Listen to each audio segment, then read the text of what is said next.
Good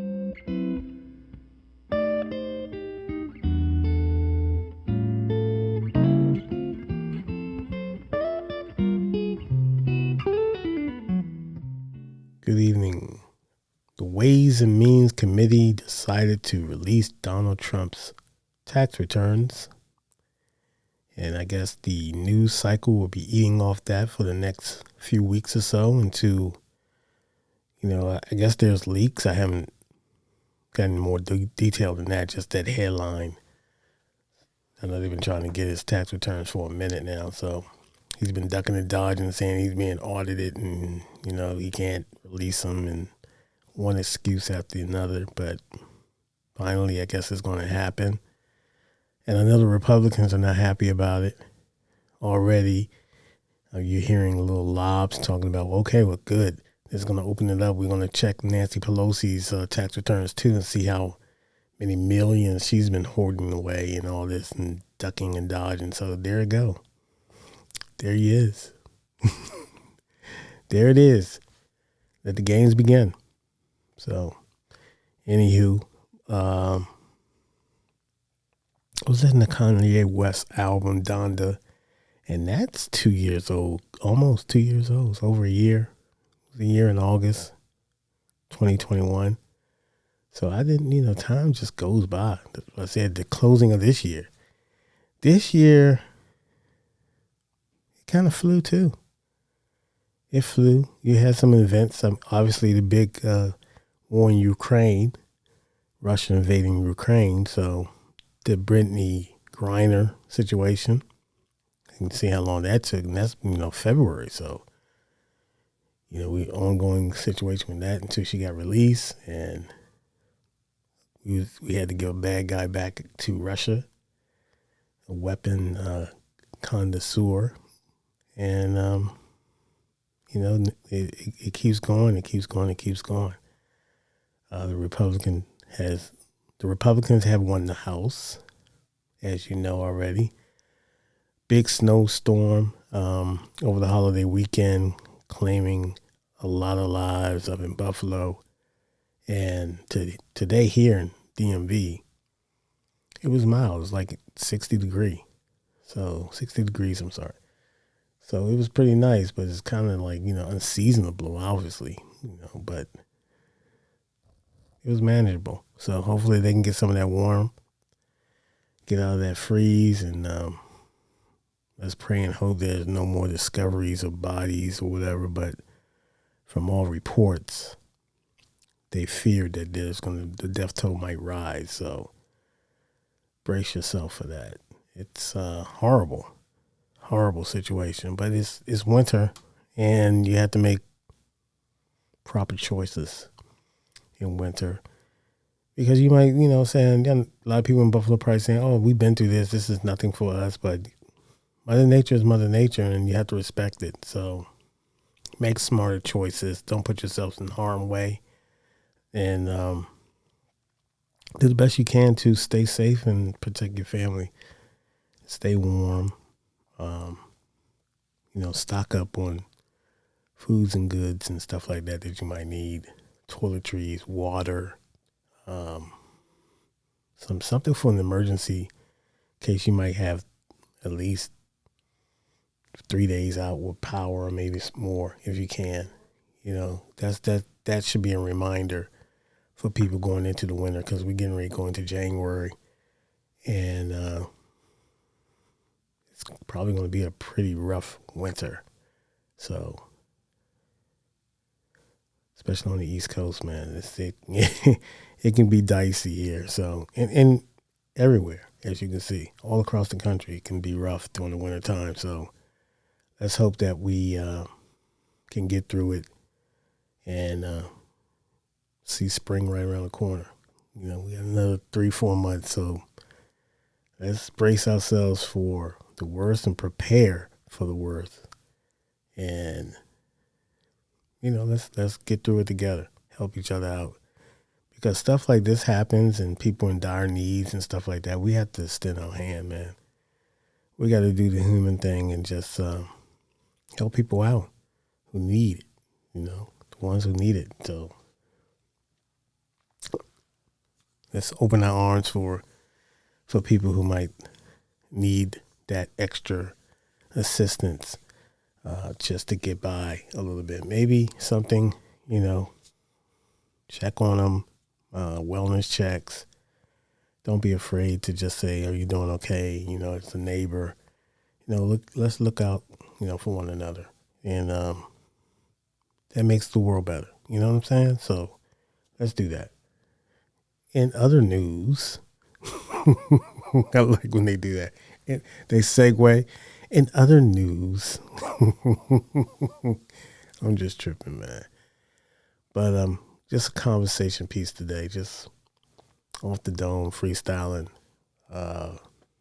Was out earlier, did my little errands after I got off work and stuff.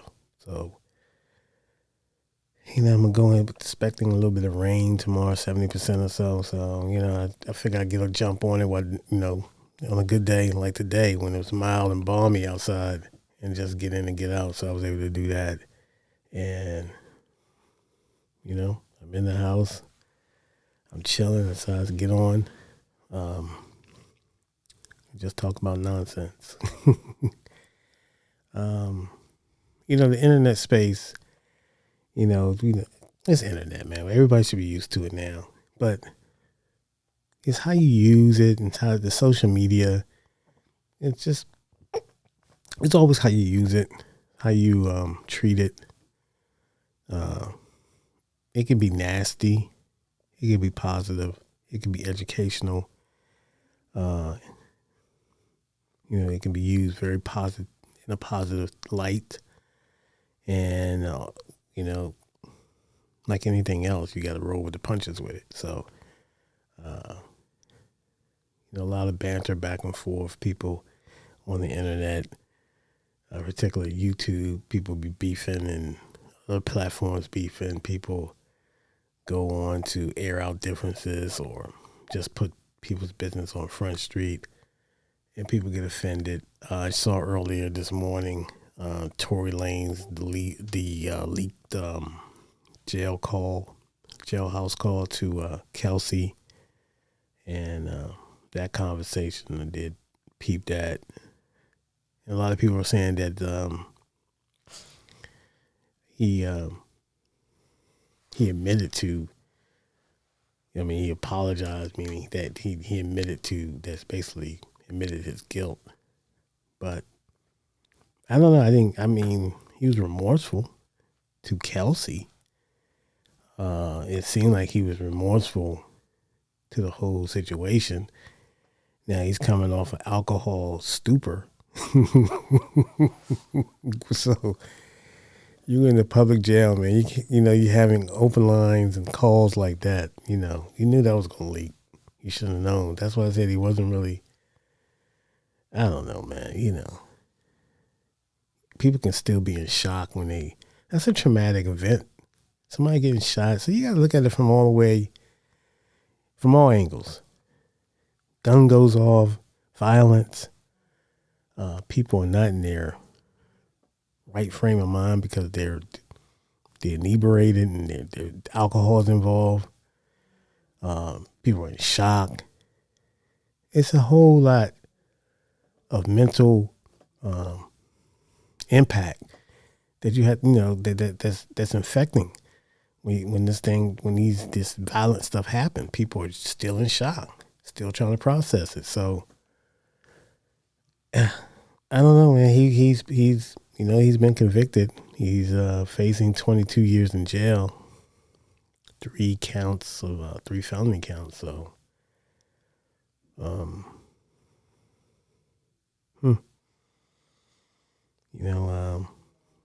the court rendered the jury rendered their decision. So, unless he's going to appeal the verdict, we'll see. But right now, he's facing a sentence, and he's in jail. So, I don't even think he's been offered a bond yet. I'm sure his lawyers will address that through the court at some point. But I think they want Tory to sit down for a minute, cool his jets, so to speak, and ponder his situation.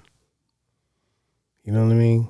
And then this thing with his father, that display of him, having his little press conference or whatever, and voicing his distraught, the decision and his zeal and rage towards Rock Nation and others and the industry.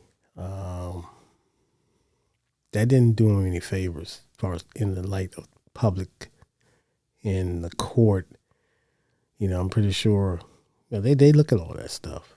We know that. I mean, if you watch any Law and Order, they look at the news, the headlines, and all kinds of stuff. They feed off that.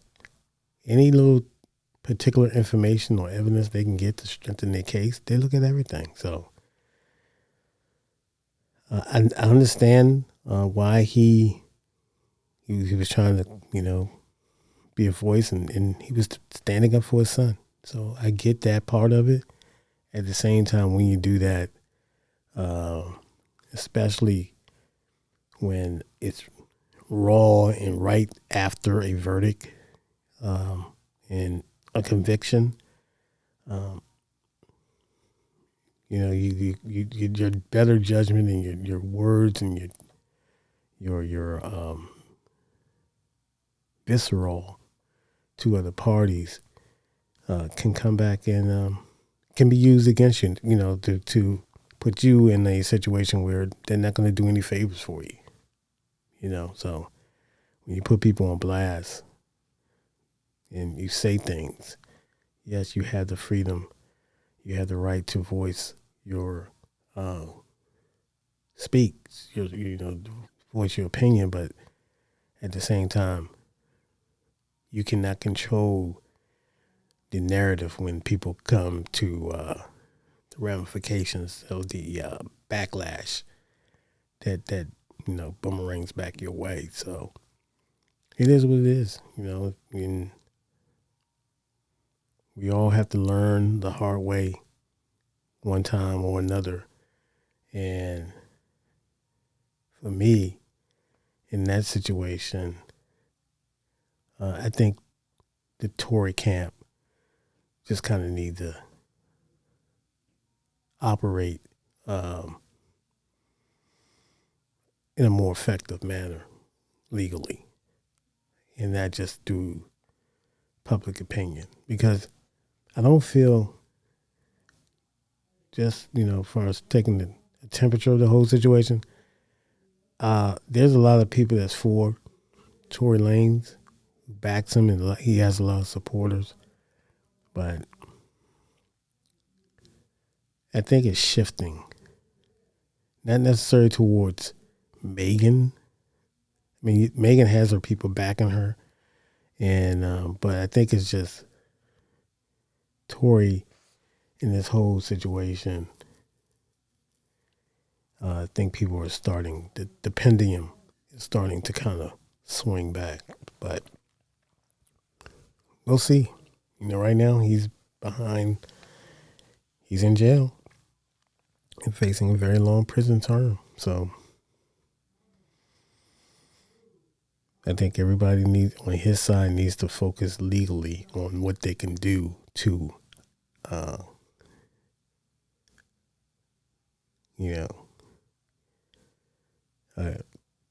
the best, what's best for him.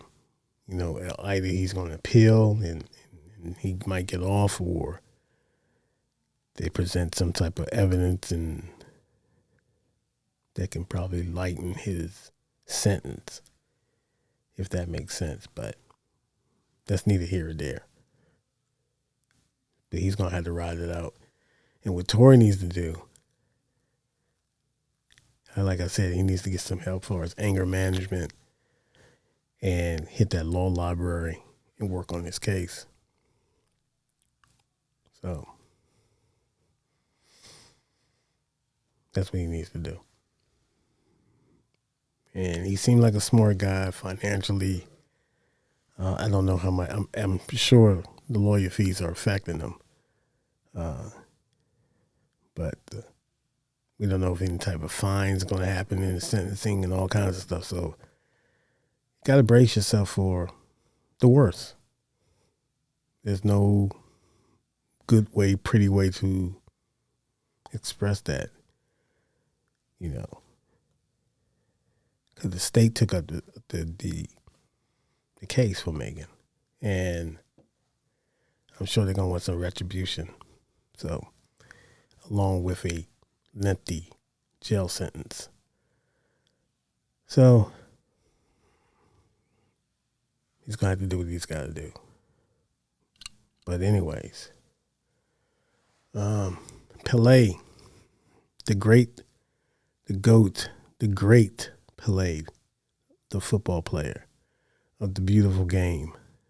In America, we call it soccer. But Pelé has passed away. He was fighting colon cancer, and he was 82 years old. Passed away, I think, a day or two ago. Yeah. And I think on Wednesday. So, yes, big loss. He was so beloved throughout the world. Great, soccer player / football player. Great athlete. Great athlete. Gifted. Special talent. I mean, if you go back and look at some of the footage and the highlights, I mean, his he was a handful. He was a problem, and he was, like I said, he was super talented. He revolutionized the game, and the soccer field was his stage. The world soccer was his stage. He performed. He didn't go small. He didn't come up small. He had 3 World Cup titles, the most by anybody in the history of the World Cup. And that speaks for itself. In my opinion, they should name that World Cup the World Cup should be, they should have his name on it.